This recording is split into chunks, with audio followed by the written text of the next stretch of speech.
Great. Yeah, thanks a lot for coming out tonight. I really appreciate it. So I'm not planning on taking a huge amount of your time, but I say that every day. It's a bunch of students, and we keep them there the whole time. So, but my job is to help you become better at whatever it is you do. So that's kind of what I love to do, is motivate and inspire people to think outside of what they normally think about. And as was mentioned a few years ago, I wrote a book called Contextual Intelligence, and it's about navigating complexity and uncertainty, ambiguity, and that kind of thing. And actually, a couple years ago, it was Leadership Book of the Year. It won Leadership Book of the Year award for innovation and cutting edge perspective.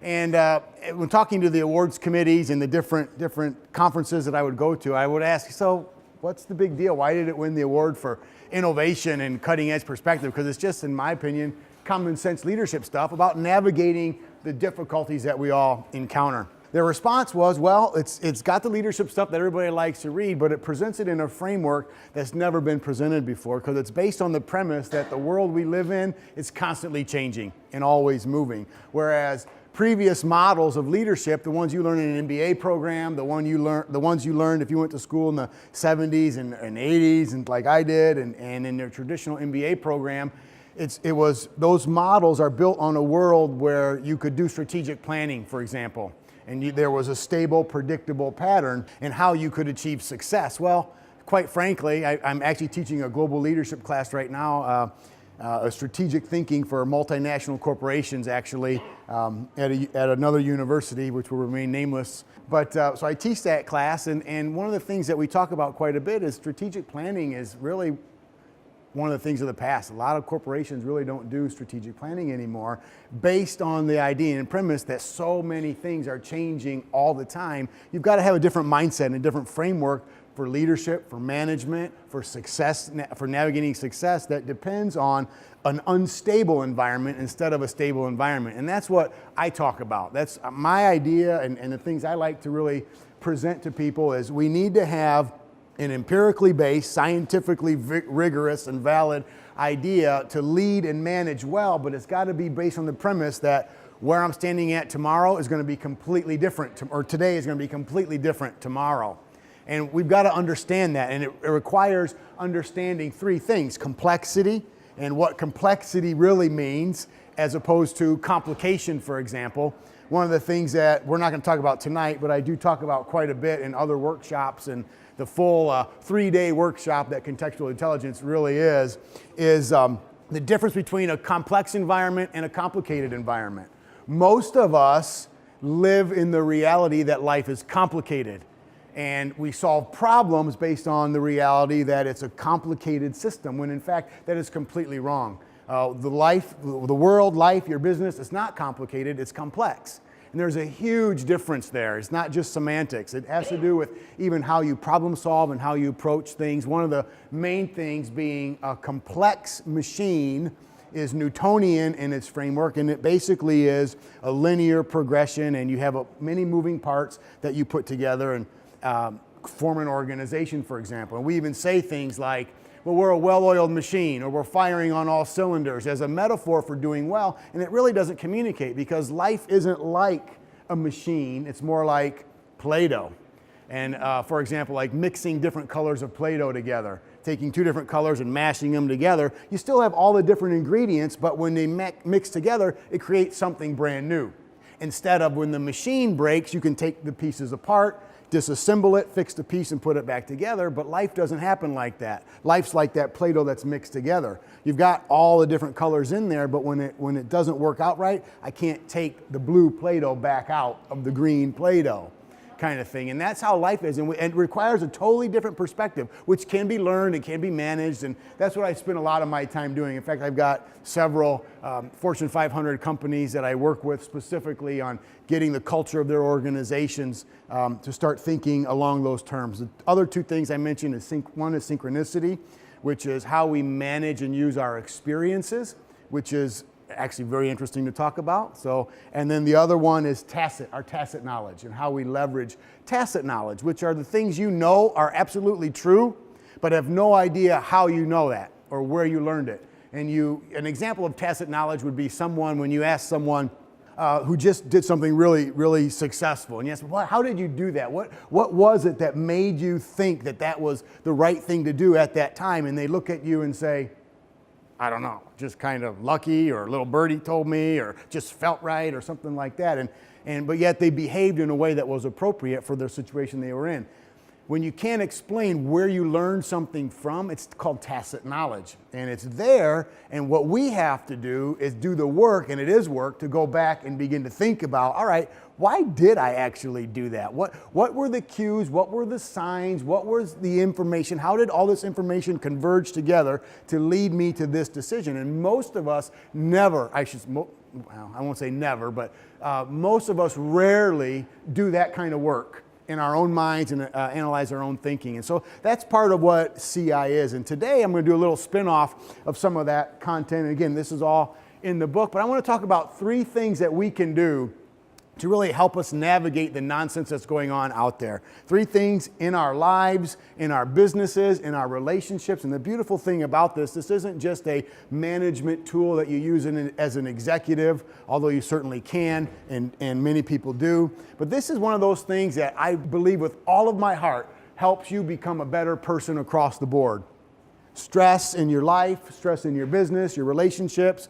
If you're like me and have 2 teenage boys, you know, it's crazy how to live in a house with 2 teenage boys and not kill them is very challenging.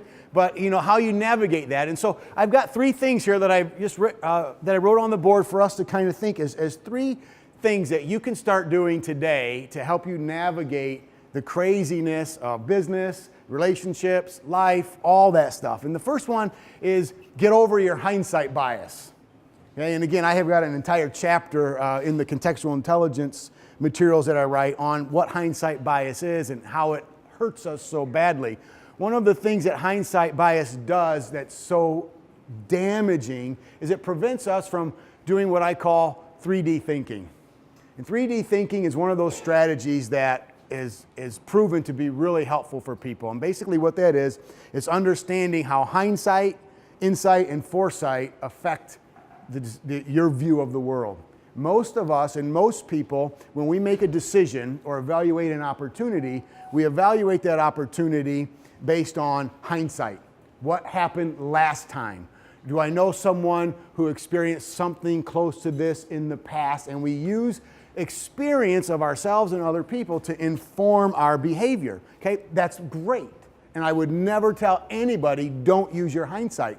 The problem is, we typically only use hindsight, and that will kill any enterprise, kills any endeavor, kills anything creative you've got going on. It will kill it right away. So hindsight is important, but you've got to have the 3D approach. Hindsight, insight, and foresight. Insight then is what we know is going on in the present environment around us in real time right now, this moment. And insight is always moment to moment. And many of us ignore what's going on around us right now in the moment and default to hindsight. You can't do that. And then the third thing is you've got to also incorporate foresight. What your aspirational identity, where you want to be, where you want to go, the future, the out there. And you take all 3 of those dimensions, hindsight, insight, and foresight, and you use it. And you can learn how to do that. I've identified 12 specific behaviors, and I've got a matrix and books on it and profiles, and you can measure it. And that's what I do for corporations a lot, is come in and diagnose their 3D thinking and how well they are in that process. But one of the things that why hindsight bias is so important is because it limits and prevents us from effectively using 3D thinking. So what hindsight bias is, it's very simple, and it's basically misremembering the past in your favor. That's what hindsight bias is. Everybody, everywhere does it. I've been fortunate enough, I was mentioned, I'm a Fulbright scholar and travel. I've lived in Rwanda. I was a visiting research fellow in Australia last year at Gold Coast University Hospital, and done work in Peru and Ireland and Tanzania and South Africa and China. I'm going to China here in a few weeks. And I've been real fortunate to be able to live and work in a lot of places, in a lot of different people groups, a lot of different cultures, and everybody suffers from hindsight bias. Doesn't matter. It's not a cultural thing here in the United States like a lot of our issues are. This is something that's universal. It's global. And what we do is when we have a memory about something, we typically make ourselves the central character in that memory. Not typically, we always make ourselves the central character in that memory. The problem is you are not the central character in that memory. The other person is the central character in that memory, or the other people are the central characters in that memory. And when we go back to the past and we remember from a hindsight perspective what happened, an argument my wife and I might have, for example, an argument I might have gotten with my sons, or a great decision that I made at work or whatever, when I go back and remember those things and try to use that information for a current opportunity that I'm evaluating, I'm not actually having the proper perspective of what's going on. And what I typically do is I bias the present decision or the present opportunity I'm making because I've overcompensated by hindsight bias. And I've remembered myself and what I did and how I did it and what I was thinking, again, making myself the central character of this, instead of realizing, like is always the case, there were other people involved who were more central to it than I'll give them credit for. And the reason why I had a great idea was because I was sitting having a great conversation, not thinking about something, with Todd, for example. And in the middle of that moment, I had an epiphany. And I go back and try to think about, all right, how can I generate this great idea again? Well, last time I did this and I thought about this, but we forget all the other pieces that are in there. So in order to get over this hindsight bias, we've got to get really good at asking people around us what just happened. And we've got to be comfortable with that. And we don't do that. I mean, that's what I've learned to do that. And by the way, it's helped my marriage tremendously. Hey, honey, what just happened here? You know, and she's more than happy to tell me what just happened. And then now I can recalibrate. The point is, even though I've got my own perspective, and I don't give up or forfeit my own perspective, I add the other perspectives to it. And that's critical. And we don't do that because of hindsight bias. So one thing right off the bat to navigate some of the craziness that's going on around you is learn that you suffer from hindsight bias. Just do. You just do. Nobody's immune to it, so just get over it and accept it. Okay? I suffer from hindsight bias, which means I think of myself first. Okay, so we've got to stop. Or at least be aware that there's other people who have some input that can be helpful. And then when I did do something brilliant, it wasn't just me. Okay, that's huge. Okay, so that's one thing that will help you navigate successfully. The second thing is, again, and this kind of relates to the first one, is change the way you're thinking. And I like to say it this way because all of us have, in relative to experience, one of the things that's different about the world now as opposed to 20 years ago, 30 years ago, is this idea of experience. I'm kind of noted for saying experience doesn't matter, okay? And I don't mean to say it like that because experience does matter. But experience doesn't matter for the reasons you think it matters, okay? And this is what I want to try to communicate to you if I can do this. A generation or two ago, my grandfather's generation, my father's generation, experience and loyalty kind of went hand in hand, and experience was relevant because you knew what to do when a problem happened. So something bad happened, so you go find somebody who has some experience in this thing and you find out what you're supposed to do and how to handle that. And experience was valuable because I've been there and done that kind of a thing, and that was the value of it. Well, unfortunately, that kind of experience only works when the environment you're in is stable and predictable and non-chaotic, okay? The world's just not like that. We don't live in a Newtonian world anymore. I'm a huge couch potato physicist, okay? So, you know, we do not live in a Newtonian world anymore. We live in a quantum world. And quantum rules are completely different than Newtonian rules and mechanistic rules. And we've got to understand that. And leadership is dramatically, hugely impacted by that philosophy. So you got to change the way you think. One, stop thinking world is complicated. Start thinking it's complex. That's you're shifting from a Newtonian worldview to a quantum worldview. You know, in the Bible, Paul says one of the things that we have to do is we are transformed by the renewing of our minds. He says that in his letter to the Romans. We're transformed by the renewing of our mind. And so often we have to understand that if we want the transformation that we're seeking, you know, if we actually want it to happen, We talk about, here's another thing, I'm gonna get off rabbit trail. We talk about this all the time. Getting better, being better, doing more, doing something different. And it always just kind of stops at the idea phase. And we can't do that.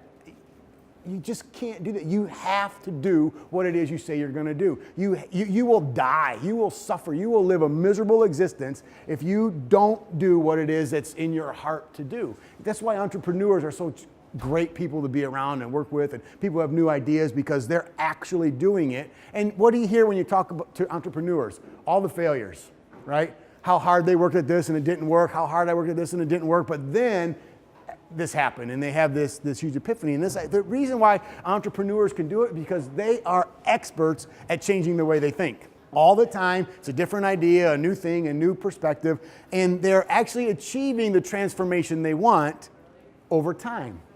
And this is all I'm asking you to do. If we want to achieve the transformation we want, it happens over time. That's the first thing. It doesn't happen overnight. Nobody, we were just talking before the thing. It's like, I did probably 5 or 6 years of free talks at every Chamber of Commerce, at every library meeting, at every Kiwanis, at every Rotary, everywhere from here to Florida to Texas. All over the place. I was giving free talks forever, and now I don't do free talks anymore. But you've got to start that way. It was a very slow, except for tonight, it's a free talk. I do a very, there's a bill coming, I only do them when I want to because I'm really interested in the people and the idea. Whereas before, you do them for other reasons, but now it's fun. And now I get paid to talk and do things and all those kinds of things. But it was a slow transformation. And people think, oh, here's this guy and he wrote this book and he's a professor and a Fulbright and he's done TED Talks and he's done all this neat stuff and lived all over. And they just think I just was born that way. That's just stupid. Okay? It doesn't happen like that. There was 5 and 6. My wife is driving me crazy. She said, you can't do more free talks. You got to put bread on the table, honey. It's like, yeah, well, it doesn't work like that, dear. This is an investment. And it had to do with changing the way you think. So we've got to change the way we think about a lot of the stuff we engage in. And that transformation that we're all seeking, absolutely, positively, without a doubt, absolutely, positively, without a doubt, can happen if we're willing to change the way we think. Starts with hindsight bias. Starts with complexity, starts with synchronicity. These are other things. Is how do we use our experience? One of the things I talk about when I talk about synchronicity is this idea of 3D thinking free fall. And I asked people, I think I even mentioned this last time I talked here. It was, where are you at and what are you doing when you have a brilliant idea? Again, I've given this little test to literally thousands of people in about 17 different countries. And I ask them, where are you at and what are you doing when you're struck with genius? This great idea, this great thought, this great comment, this great comeback, whatever it was.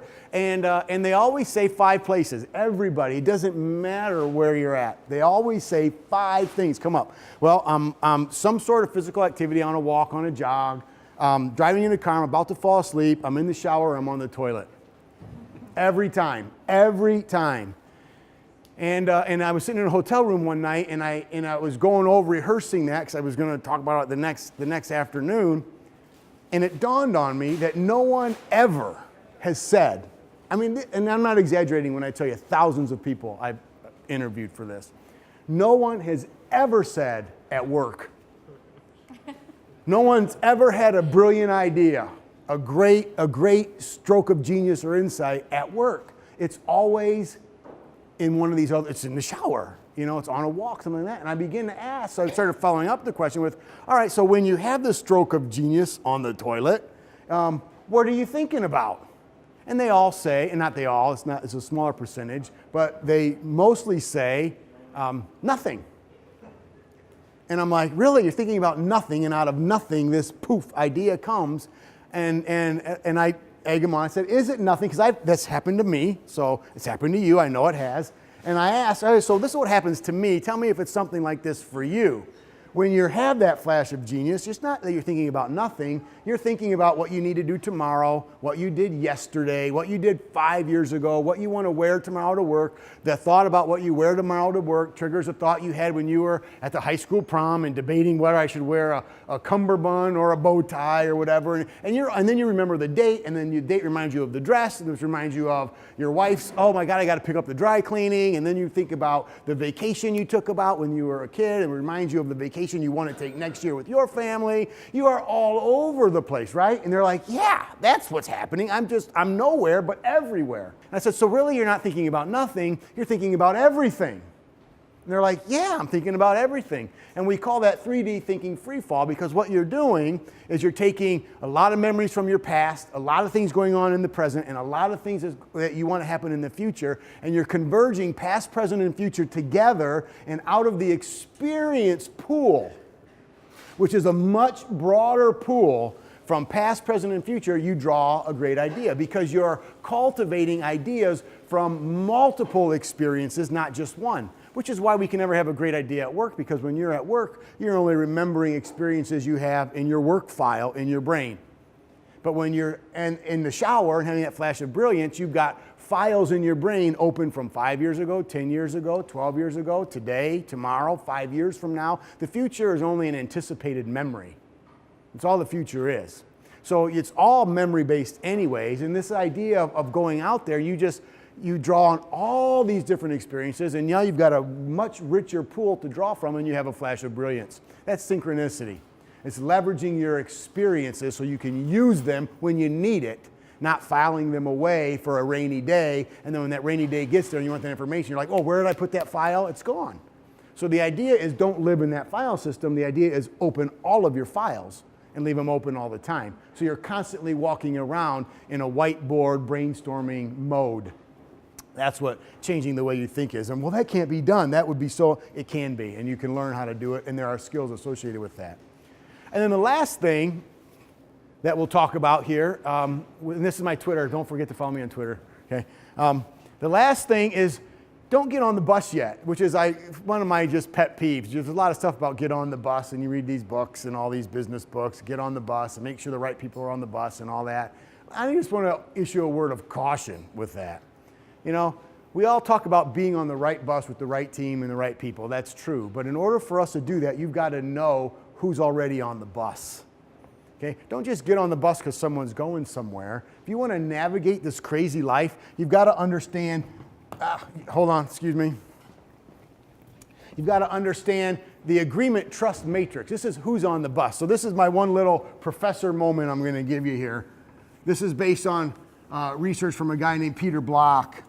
But basically what he does is, this is really important for you to understand who's around you, okay? Because so often we make the mistake of thinking people are something else than what they really are to us. So what I'm going to show you here is called the agreement trust matrix. So we've got two axes here. So we've got a vertical and horizontal axes.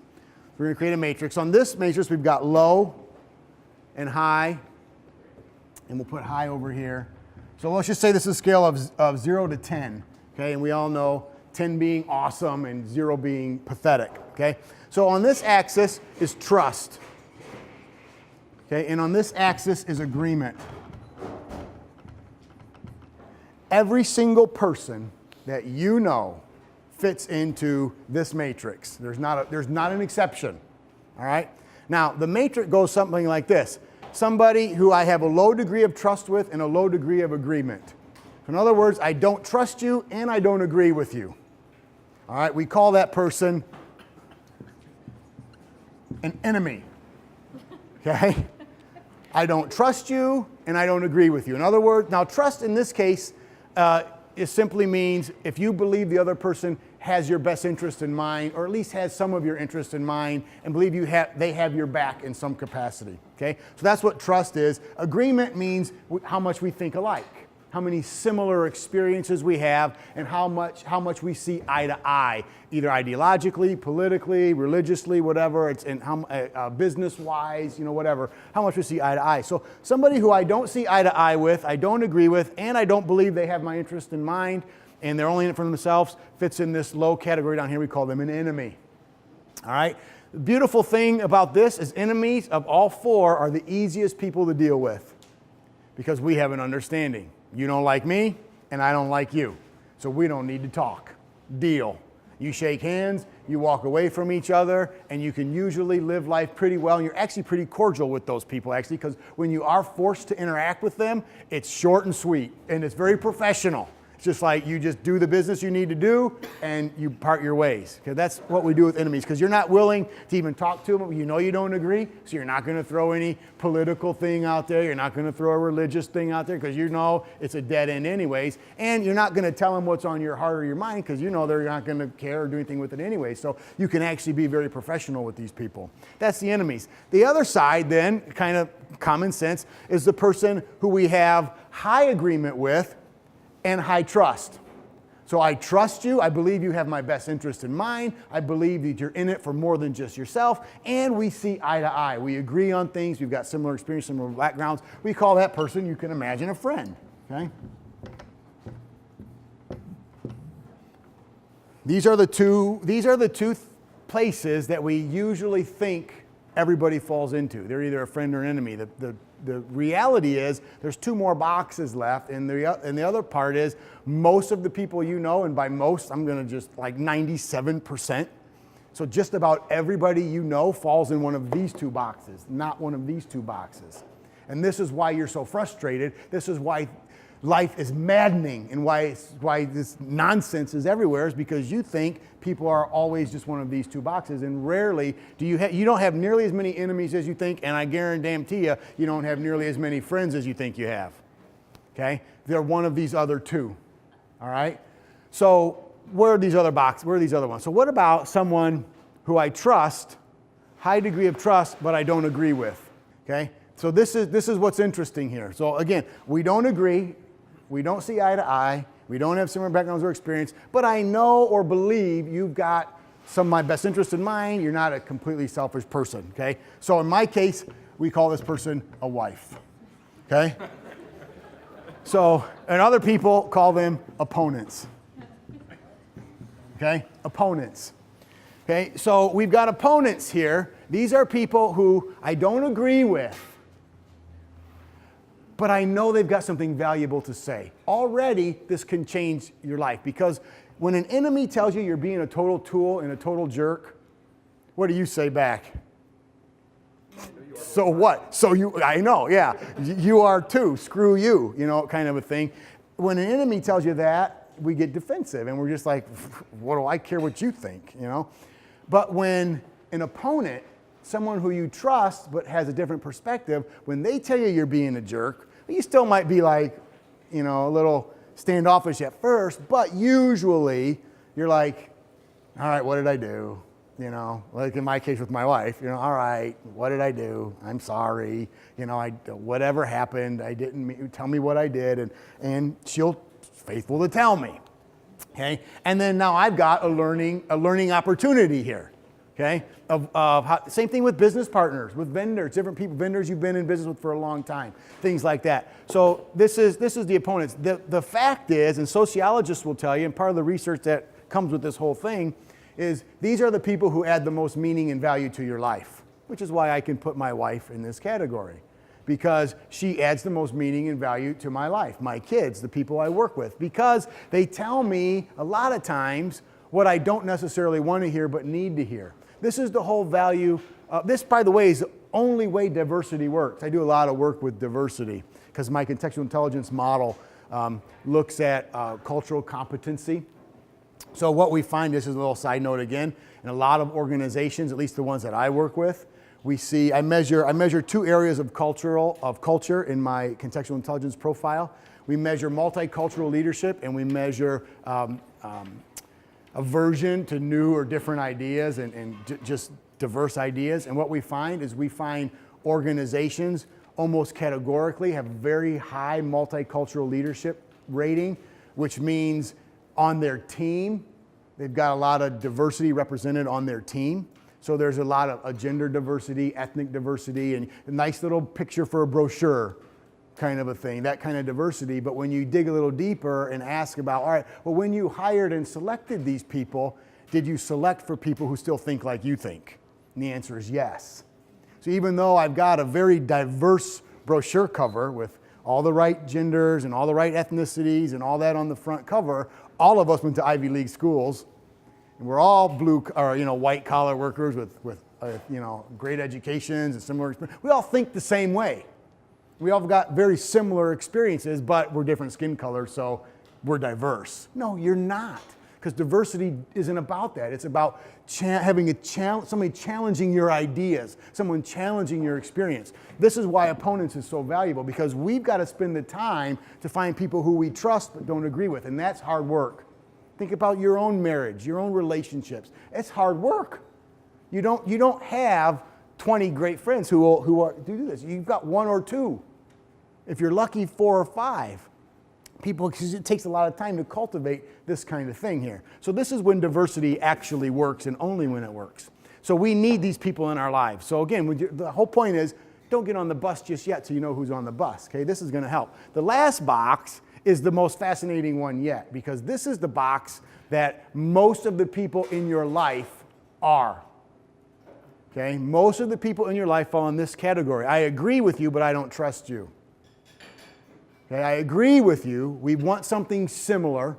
We have a similar passion, a similar like, a similar hatred even, whatever. We've got this thing in common. We think the same way along these lines, but I don't know who you are. I don't know if you've got my best interest in mind or not. Matter of fact, I'm not even sure you do, and I don't know, all that thing. So we've got, again, high agreement but low trust. This is a bedfellow. Okay? We want the same thing, but I don't know you. Kind of a thing. And most of the people in your life fit into this box.